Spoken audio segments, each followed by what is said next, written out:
जय माँ इंद्राक्षी, जय अम्बे। इंद्राक्षी धाम में दर्शकों आप सभी का हम हार्दिक स्वागत करते हैं। आज के दिन जिन जातकों का जन्मदिवस है, मैरिज एनिवर्सरी है, उन सभी को हमारी तरफ से बहुत बहुत शुभकामनाएं।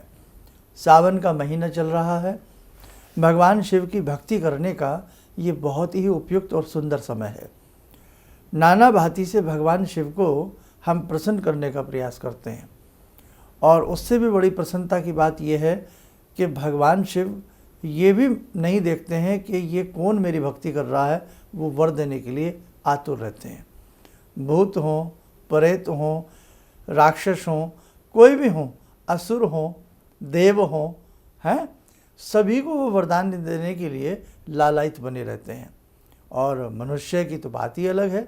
अगर भगवान शिव की भक्ति आराधना अच्छे से की जाए, निश्चित रूप से हम भगवान शिव को प्रसन्न करके अपनी कामनाओं को पूर्ण कर सकते हैं। आज हम आपको कुछ द्रव्य बताएंगे कि ये द्रव्य चढ़ाने के बाद हमें कैसे भक्ति करनी चाहिए और कौन कौन सी कामनाएं हमारी शीघ्र सिद्ध हो सकती हैं। आइए पहले आज का पंचांग देखें। 15 जुलाई सन 2025 दिन मंगलवार, संवत 2082, श्रावण मास, कृष्ण पक्ष, तिथि आज पंचमी है, नक्षत्र शतभिषा, राहु काल 7:30 से 9, दिशा सूर्य उत्तर दिशा। अब देखिएगा, शिवलिंग पर साधक लोग नाना भांति की द्रव्य अपने अपने हिसाब से चढ़ाते हैं, जिसमें सर्वप्रिय भगवान शिव को जल है। जल से भगवान शिव बहुत शीघ्र प्रसन्न होते हैं। जो साधक पूरे श्रावण मास जल में थोड़ा मिष्ठान मिला करके, देसी शक्कर आदि मिला करके भगवान शिव की साधना आराधना करता, उसकी कामनाएं पूर्ण होती हैं, मानसिक शांति उसे प्राप्त होती है।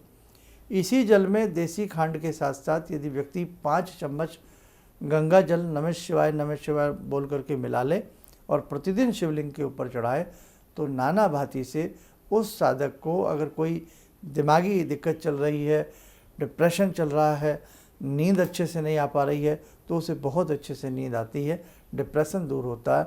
ये हम कभी किसी एक दूसरे के लिए भी कर सकते हैं। इसी के साथ साथ शिवलिंग पर यदि हम चावल चढ़ाएं, 5 मुट्ठी चावल पूरे सावन, मुट्ठी ये नहीं कि बहुत बड़ा लेना है, या आप जैसे हम सामग्री लेते हैं ऐसे 5 बार शिव पिंडी पर चावल चढ़ाएं। लेकिन एक बार चावल चढ़ाया, एक माला ओम नमः शिवाय या नमः शिवाय मंत्र की करें, या हम कोई शिव का स्तोत्र पढ़ें, पुनः फिर चावल चढ़ा करके स्तोत्र या नमः शिवाय का एक माला करें। 5 बार प्रतिदिन भगवान शिव को सावन के महीने में चावल अर्पण करना, और 5 ही माला या 5 स्तोत्र भगवान शिव से संबंधित कोई भी पढ़ना, जैसे शिव तांडव है, नमामि वाले स्तोत्र हैं, या भगवान शिव के स्तोत्र नामावली को 5 बार पढ़ना, एक एक बार चावल चढ़ा करके। तो आप देखना, धन धान्य की उस परिवार में कमी नहीं रहती है। बहुत शीघ्र उस परिवार में यदि कोई कर्ज भी उसके ऊपर चढ़ा होता है, तो वो धीरे धीरे शिव कृपा से उतरने लगता है। यदि कई बार ऐसा लगता है कि जाने अनजाने में हमसे अनेकों पाप हुए हैं, तो ऐसी स्थिति में हम भगवान शिव के ऊपर, यानी कि शिव पिंडी के ऊपर तिल चढ़ावें। लेकिन तिल भी 5 अंजलि चढ़ावें, और हर उस पर तिल जब चढ़ावें तो तिल चढ़ाने के उपरांत उसी प्रकार से 5 स्तोत्र या 5 नमः शिवाय की माला हम जरूर करें। लेकिन सब कुछ करने से पहले हम पहले भगवान शिव को पंचोपचार रूप से उनका पूजन जरूर करें। पंचोपचार पूजन करें, भगवान शिव को प्रणाम करें, और उसके बाद फिर हम जो है वो अंजलि वगैरह चढ़ा करके हम भगवान शिव को वहाँ से प्रणाम करके, ये जो जितने भी सामग्री चढ़ाने वाले प्रयोग होते हैं, ये अक्सर हमें मंदिर में जाकर ही करने चाहिए। सावन का समय है, चाहे आप रात में जाएं, चाहे आप दोपहर में जाएं, मध्याह्न में जाएं, चाहे संध्याकालीन करें, किसी भी समय करें, लेकिन प्रेम पूर्वक करें। इसके साथ साथ गेहूँ भगवान शिव को, यानी कि गेहूँ से बना कोई भी मिष्ठान हो, गेहूँ से बना या उसके आटे से बना मालपुआ हो, या कोई भी मिष्ठान गेहूँ से बना, कोई जैसे आटे का हलवा होता है, भगवान शिव को भोग लगा करके और भगवान शिव के 1000 नाम सहस्र नामावली का पाठ करना पूरे सावन या सावन के सोमवार, या जितने भी आपको भाई आप कर सकें, 21 दिन 11 दिन, उससे भी विशेष प्रकार का भगवान से लाभ मिलता है। लाभ से अर्थ क्या हुआ कि भगवान शिव से विशेष आशीष प्राप्त होता है, भगवान शिव से विशेष सुंदर रूप में ऐसे वर की प्राप्ति होती है कि शीघ्र ही व्यक्ति के अनेकों काम बनते हैं। किसी भी कामना के लिए आप ये कर सकते हैं। जैसे कि कोई आपके मन में बहुत लंबे समय से कार्य नहीं हो पा रहा है तो आप ये कर सकते हैं। इसी के साथ साथ जौ चढ़ाना, जौ चढ़ाने से सुख में वृद्धि होती है। 5 बार भगवान शिव को जौ चढ़ावें, एक बार चढ़ाया उसी प्रकार से कोई स्तोत्र या एक माला, तो 5 बार पूरे सावन संध्या के समय एनी टाइम आप ये करें। इससे भी आपको सुख में वृद्धि होगी।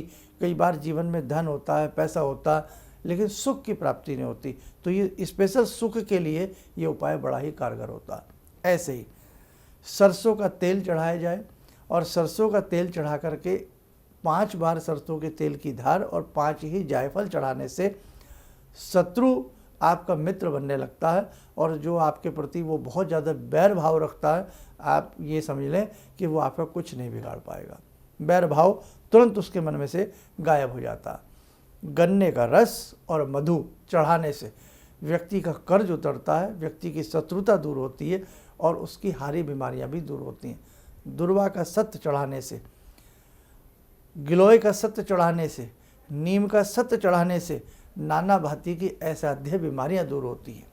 तो भगवान शिव के तो नाना भांति के प्रयोग हैं, लेकिन आप सिंपल रूप में यदि भगवान शिव को जल में गंगा जल मिला लें, थोड़ा कच्चा दूध मिला लें, उसी में थोड़ी सी दही मिला लें, उसी में आप थोड़ी सी शक्कर मिला लें, ये पंच द्रव्य मिला करके आप भगवान शिव पर प्रतिदिन चढ़ाएं।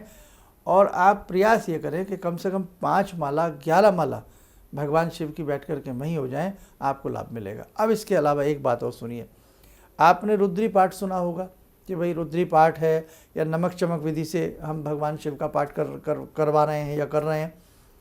तो उस स्थिति में भी अगर हमें लगता है, जैसे मिसाल के तौर पर आपको लगता है कि बहुत ज़्यादा मेरे शत्रु बढ़ गए हैं, मेरे लिए जी पाना मुश्किल हो रहा है, जहाँ जाऊँ मेरा शत्रु खड़ा हो जाता है, ऑफिस हो, मेरी जॉब है या कोई कुछ भी है, तो ऐसी स्थिति में मधु से या शहद से आप रुद्री पाठ कराएं। उधर रुद्री पाठ चल रहा हो, उधर शहद की धारा। अब बहुत ज़्यादा शहद आप नहीं ले पा रहे हैं तो उस शहद में थोड़ा सा कुछ मिला लें, जल मिला लें, कुछ मिला लें। गन्ने का रस, श्री समृद्धि के लिए गन्ने का रस की धारा चल रही हो और उधर से आपकी रुद्री पाठ चल रहा हो। खाली जल भी चल रहा हो और रुद्री पाठ चल रहा हो और आप बैठे बैठे केवल नमः शिवाय का मंत्र जप रहे हो, और जो आचार्य जी आए हों वो केवल जल से या गंगा जल से रुद्री का पाठ कर रहे हों, घर में एकदम सुख शांति का माहौल आपको महसूस हो जाएगा। जौ चढ़ाना, चावल चढ़ाना, गेहूं से बना कोई भी पकवान चढ़ा करके हम रुद्री का पाठ करें, अति सुंदर हमें भगवान की कृपा प्राप्त होती है। और उसी के साथ साथ देखो, ये भगवान शिव इतने भोले हैं, जैसे कि मैंने बताया कि भगवान शिव की भक्ति भूत भी करते हैं, प्रेत भी करते हैं, बड़ी बड़ी प्राचीन योनियों में पड़े हुए ऐसे ऐसे यक्ष हैं, ऐसे ऐसे ब्रह्म राक्षस भी हैं जो भगवान शिव की भक्ति करते हैं। असुरों ने समय समय पर भगवान शिव की भक्ति करके नाना भांति के उनसे वरदान प्राप्त किए हैं। समय समय पर देवों ने भगवान शिव की भक्ति की है। तो कहने का भाव यही है बेटे, यदि हम बहुत अच्छे से भगवान शिव की भक्ति करें और विशेष द्रव्य चढ़ा करके उनकी भक्ति करें। एक त्रिपुंड से भक्ति होती है कि 108 त्रिपुंड भगवान शिव को काढ़े जाते हैं। हर त्रिपुंड काढ़ने के बाद एक माला नमः शिवाय की जाती है। 108 नमः शिवाय की माला करने में बहुत लंबा समय नहीं लगेगा। आदमी ठान ले तो सब कुछ कर सकता। घर में आपके नर्मदेश्वर हो, पारस शिवलिंग हो, सफ़ेद चंदन को अच्छे से घिसें गंगा जल में मिला करके, उसमें कोई सुगंधित द्रव्य वगैरह मिला करके एक बार त्रिपुंड काढ़ दें, हे त्रिपुरारी पूर्ण करो कामना हमारी। एक त्रिपुंड काढ़ा और नमः शिवाय की एक माला। या कोई भी आप शिव मंत्र जपते हैं, जैसे हमने हिरिम नमः शिवाय हिरिम दिया, वो करें। 108 त्रिपुंड सोमवार की संध्या को या सोमवार के दिन काढ़े जाएं, 108 मालाएं ही की जाएं। बड़े से बड़े अकूत फल की हमें प्राप्ति होती है। और सबसे बड़ी प्राप्ति तो यही है कि हम भगवान शिव की भक्ति कर रहे हैं, हम भोलेनाथ की भक्ति कर रहे हैं, है ना। अब सौंप दिया सब कुछ हमने आपके हाथ में, अब भगवान के हाथ में सब कुछ है। तो अनेकों प्रकार की भक्ति हैं। ऐसी भगवान की सहस्र नामावली है। भगवान शिव के 1000 नाम हैं।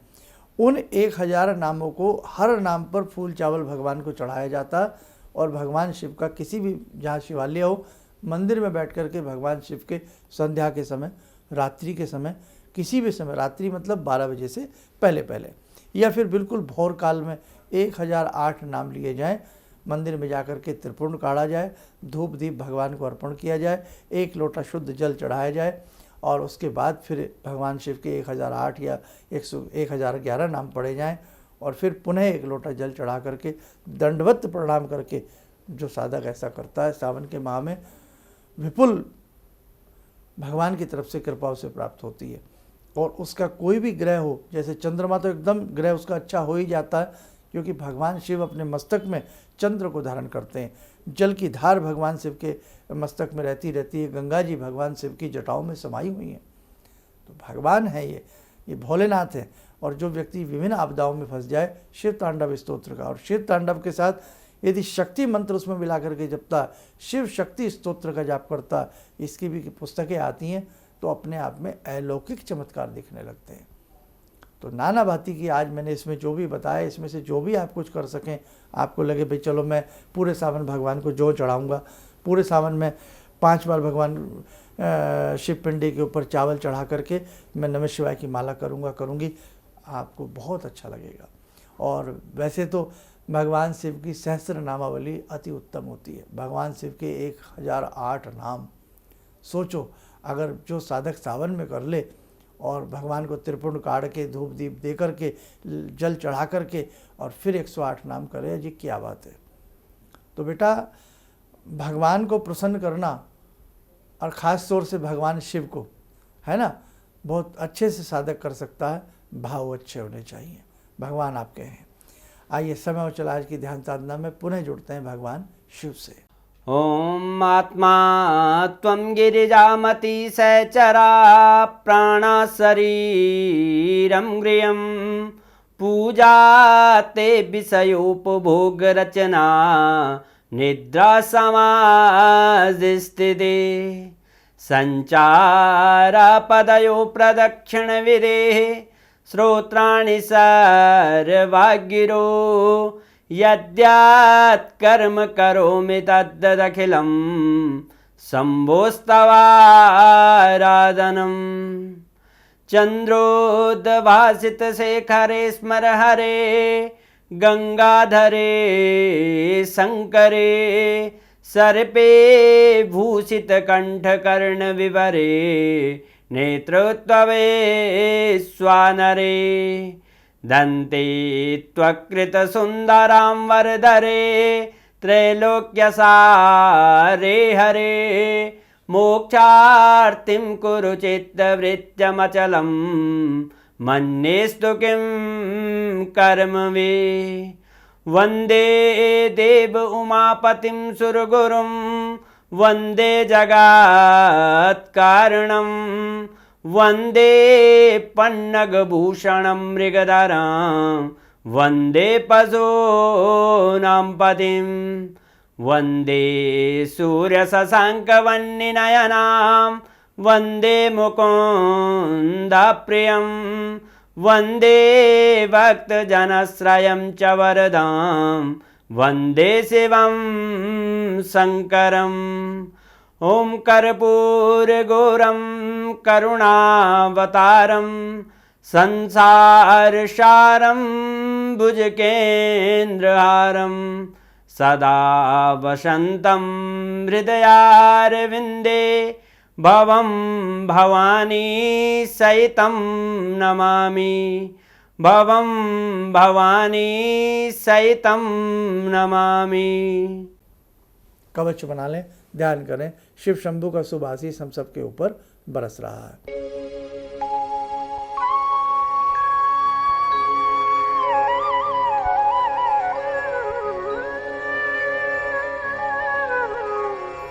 ओम बोलते हुए नेत्र खोलें, सामान्य हो जाए। देखो साधकों, बहुत सारे ऐसे भगवान शिव के अनेकों मंत्र हैं, अनेकों प्रयोग हैं और बहुत सारी ऐसी चीज़ें हैं जो भगवान शिव के बारे में आप गोपनीय बहुत सारी बातें आगे के अंकों में हम बहुत सारी चीज़ें आपको बताएंगे। आप यूं ही सुन करके कुछ ना कुछ करने का प्रयास करें, ताकि सावन का ये महीना, इसमें कुछ ना कुछ हम भक्ति तो ज़रूर करें। चलिए, आप सब लोग स्वस्थ रहें, सुखी रहें। इन्हीं शुभकामनाओं के साथ हम अपनी वाणी को विराम देते हैं। जय जय अम्बे।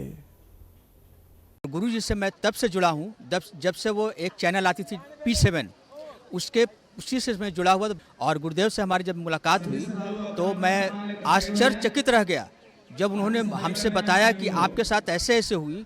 तो मैं इतना आश्चर्य हो गया कि इन्हें कैसे मालूम, और इतना बढ़िया इन्होंने बताया जिसके वजह से मैं आज तक उनसे प्रभावित हूँ।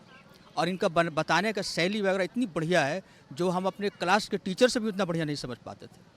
ये हमें बहुत पसंद आई। और दूसरी बात कि इनके साथ जितने भी मैं जब से जुड़ा रहा, जो भी समस्या आई, मैं बहुत ही अच्छा तरह से मेरे सॉल्व होते चले गए। और आज तक मैं उनके आशीर्वाद से मैं बहुत सुखी हूँ। किसी भी समस्या के समाधान के लिए मिले प्रसिद्ध हस्तरेखा एवं वास्तु विशेषज्ञ प्रोफेसर धर्मेंद्र शर्मा जी से। नोट: शिविर में भाग लेने हेतु एवं व्यक्तिगत रूप से मिलने के लिए कॉल करने का समय सुबह 10 बजे से शाम 6 बजे तक। हमारे विभिन्न ज्ञानवर्धक कार्यक्रम देखने के लिए आप हमें अभी सब्सक्राइब करें, बेल आइकन को प्रेस करें ताकि आप देख सकें हमारा कार्यक्रम सबसे पहले। और अधिक जानकारी के लिए फेसबुक पेज को लाइक करना न भूलें।